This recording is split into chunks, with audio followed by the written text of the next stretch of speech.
মৰমৰ ছাত্ৰ ছাত্ৰীসকল, আজিৰ এই ভিডিঅ'টোত ক্লাছ 7 অসম জাতীয় বিদ্যালয়ৰ সমাজ বিজ্ঞান কিতাপখনৰ সপ্তম অধ্যায় ভাৰতত ইংৰাজ সাম্ৰাজ্য বিস্তাৰ আৰু সুদৃঢ়কৰণ এই পাঠটিৰ যিখিনি পাঠভিত্তিক প্ৰশ্ন আছিলে সেইখিনি আমি আলোচনা কৰিম। ইয়াৰে পাৰ্ট 1ৰ এটা ভিডিঅ' আমি আগতে আপলোড কৰিছোঁ।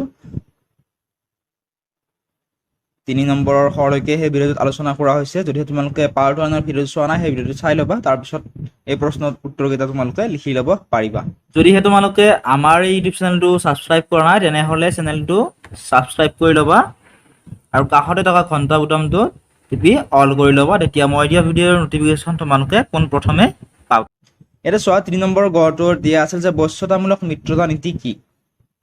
আমি বশ্যতামূলক মিত্ৰতা নীতিৰ বিষয়ে পৃষ্ঠা নম্বৰ 72ত পাইছিলোঁ যে এনেদৰে লিখিব পৰা যে বশ্যতামূলক মিত্ৰতা নীতি অনুসৰি যিবিলাক দেশীয় ৰজাই ব্ৰিটিছ চৰকাৰৰ লগত মিত্ৰতা কৰিব, ব্ৰিটিছ চৰকাৰে তেওঁৰ ৰাজ্যখন শত্ৰুৰ আক্ৰমণৰ পৰা ৰক্ষা কৰিব। তাৰ বাবে দেশীয় ৰজাজনে নিজৰ খৰচত এদল ইংৰাজ সৈন্যবাহিনী নিজ ৰাজ্যত ৰাখিব লাগিব। এই নীতিমৰ্মে ইংৰাজৰ অনুমতি অবিহনে সেই দেশখনে আন কোনো ৰাজ্য বা দেশৰ লগত যুদ্ধ বিগ্ৰহ অথবা মিত্ৰতা কৰিব নোৱাৰিব অথবা কোনো লোকক চাকৰিত নিযুক্তি দিব নোৱাৰিব। 5 নম্বৰ দিয়া আছিল চিৰস্থায়ী বন্দোবস্ত কোনজন গভৰ্ণৰে প্ৰৱৰ্তন কৰিছিল? আৰু তাৰপিছত সুধিছিল যে আইনখন কিহৰ লগত জড়িত? ইয়াৰ বিষয়ে আমি 71 নম্বৰ পৃষ্ঠাত পাইছিলোঁ চিৰস্থায়ী বন্দোবস্তৰ বিষয়ে। উত্তৰটো এনেদৰে লিখিবা যে চিৰস্থায়ী বন্দোবস্ত লৰ্ড কৰ্ণৱালিছে প্ৰৱৰ্তন কৰিছিল আৰু এই আইনখন ৰাজহৰ লগত জড়িত। 9 নম্বৰ প্ৰশ্নত আছিল যন্ত্ৰশিল্পই সমাজলৈ অনা দুটা পৰিৱৰ্তন লিখা। যন্ত্ৰশিল্পৰ সমাজলৈ অনা দুটা পৰিৱৰ্তন আমাক লিখিবলৈ দিছিল। আমি 76 নম্বৰ পৃষ্ঠাত পাইছিলোঁ ইয়াৰ বিষয়ে। এনেদৰে লিখিব পৰা 1 নম্বৰ পৰিৱৰ্তনটো যে যন্ত্ৰশিল্পৰ দ্ৰুত প্ৰসাৰণে স্থানীয় কুটিৰ শিল্পসমূহক ধ্বংসৰ মুখলৈ ঠেলি দিয়ে। ফলত হাজাৰ হাজাৰ তাঁতী, কমাৰ, কুমাৰ আৰু অন্যান্য শিল্পীৰ উপাৰ্জন বন্ধ হৈ পৰে।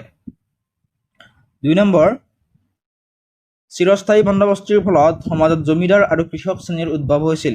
উপেক্ষিত কৃষক আৰু কুটিৰ শিল্পৰ লগত জড়িত লোকে বৃহৎ কাৰখানাত শ্ৰমিক হিচাপে কাম কৰিবলগীয়া হৈছিল। তাৰপিছত 6 নম্বৰ দিছিল চমুটোকা লিখা। 1 নম্বৰ দিছিল ৰেগুলেটিং এক্টৰ বিষয়ে আমাক চমুকৈ লিখিবলৈ দিছিল।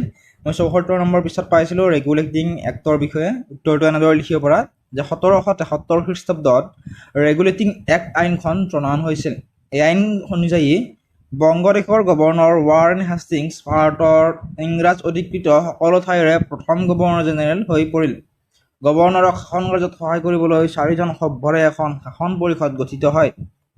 এজন প্ৰধান বিচাৰপতি আৰু 3জন বিচাৰকক লৈ বংগদেশৰ কলকাতাত এখন উচ্চতম ন্যায়ালয় স্থাপন কৰা হয়। 6 নম্বৰ দিয়া আছিল পিতৰ ভাৰত আইন। পিতৰ ভাৰত আইনৰ বিষয়ে আমি 74 নম্বৰ পৃষ্ঠাত পাইছিলোঁ। উত্তৰটো এনেদৰে লিখিবা যে পিতৰ ভাৰত আইন অনুসৰি ইংলেণ্ডৰ 6জনীয়া সভ্যৰে এখন নিয়ন্ত্ৰণ সমিতি গঠন কৰা হ'ল।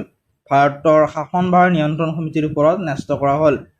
এই আইনখন ভাৰতীয়ৰ বাবে বেছি ফলপ্ৰসূ আছিল। আইনখনৰ যোগেদি ইষ্ট ইণ্ডিয়া কোম্পানীক আক্ৰমণাত্মক নীতি অনুসৰণ কৰাৰ পৰা বিৰত কৰা হয়। 9 নম্বৰ দিয়া আছিল লৰ্ড কৰ্ণৱালিছ। লৰ্ড কৰ্ণৱালিছৰ বিষয়ে আমি 71 নম্বৰ পৃষ্ঠাত পাইছিলোঁ। এনেদৰে লিখিব পৰা যে ৱাৰেন হেষ্টিংছৰ পিছত লৰ্ড কৰ্ণৱালিছ ভাৰতৰ গভৰ্ণৰ জেনেৰেল হয়। কৰ্ণৱালিছ গভৰ্ণৰ হৈ অহাৰ 3 বছৰ পিছতেই মহীশূৰৰ শাসনকৰ্তা টিপু চুলতানৰ লগত তেওঁৰ যুদ্ধ হয় আৰু এই যুদ্ধত টিপু চুলতান পৰাজিত হয় আৰু পৰাজিত হোৱাৰ পিছত তেওঁলোকে সন্ধি কৰে। লৰ্ড কৰ্ণৱালিছ এজন সুদক্ষ প্ৰশাসক আছিল। তেওঁৰ ৰাজত্বকাল কিছুমান সংস্কাৰমূলক কামৰ বাবে উল্লেখযোগ্য। কৰ্ণৱালিছে বাণিজ্য পৰিচালনাৰ নীতিও নতুনকৈ নিৰ্ধাৰণ কৰিছিল। 9 নম্বৰ দি আছিল বশ্যতামূলক মিত্ৰতা নীতি। ইয়াৰ উত্তৰটো 72 নম্বৰ পৃষ্ঠাতে দিয়া আছে। এনেদৰে লিখিব পৰা যে বশ্যতামূলক মিত্ৰতা নীতি অনুসৰি যিবিলাক দেশীয় ৰজাই ব্ৰিটিছ চৰকাৰৰ লগত মিত্ৰতা কৰিব, ব্ৰিটিছ চৰকাৰে তেওঁৰ ৰাজ্যখন শত্ৰুৰ আক্ৰমণৰ পৰা ৰক্ষা কৰিব। তাৰ বাবে দেশীয় ৰজাজনে নিজৰ খৰচত এদল ইংৰাজ সৈন্যবাহিনী নিজ ৰাজ্যত ৰাখিব লাগিব। এই নীতিমৰ্মে ইংৰাজৰ অনুমতি অবিহনে সেই দেশখনে আন কোনো ৰাজ্য বা দেশৰ লগত যুদ্ধ বিগ্ৰহ অথবা মিত্ৰতা কৰিব নোৱাৰিব অথবা কোনো লোকক চাকৰিতো নিযুক্তি দিব নোৱাৰিব। 5 নম্বৰ দিয়া আছিল বেণ্টিংকৰ সামাজিক সংস্কাৰৰ বিষয়ে আমাক আলোচনা কৰিবলৈ দিছিল। আমি 77 নম্বৰ পৃষ্ঠাত পাইছিলোঁ ইয়াৰ বিষয়ে। উত্তৰটো এনেদৰে লিখিবা যে ভাৰতৰ পূৰ্ব প্ৰচলিত অন্ধবিশ্বাসবোৰ আঁতৰাই লৰ্ড বেণ্টিঙে বিজ্ঞানসন্মতভাৱে সমাজৰ সংস্কাৰ আৰু আধুনিকীকৰণ হোৱাটো বিচাৰিছিল। ভাৰতত পূৰ্ব প্ৰচলিত ৰীতিমতে স্বামীয়ে অকালতে মৃত্যুবৰণ কৰিলে স্বামীৰ চিতাত পত্নীও জাহ যাব লাগিছিল। ধৰ্মৰ দোহাই দি চলি অহা এই প্ৰথাটো মোগল সম্ৰাটসকলেও বন্ধ কৰাৰ চেষ্টা কৰিছিল, কিন্তু আইন প্ৰণয়ন কৰিহে ইংৰাজসকল সফল হৈছিল।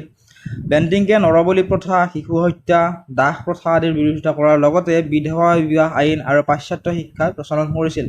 এই প্ৰশ্নটোৰ উত্তৰ যদিহে তোমালোকে আৰু দীঘলকৈ লিখিব বিচৰা ৭৭ নম্বৰ পৃষ্ঠাত দিয়া আছে উত্তৰটো, তাৰ পৰা তোমালোকে লিখিব পাৰিবা।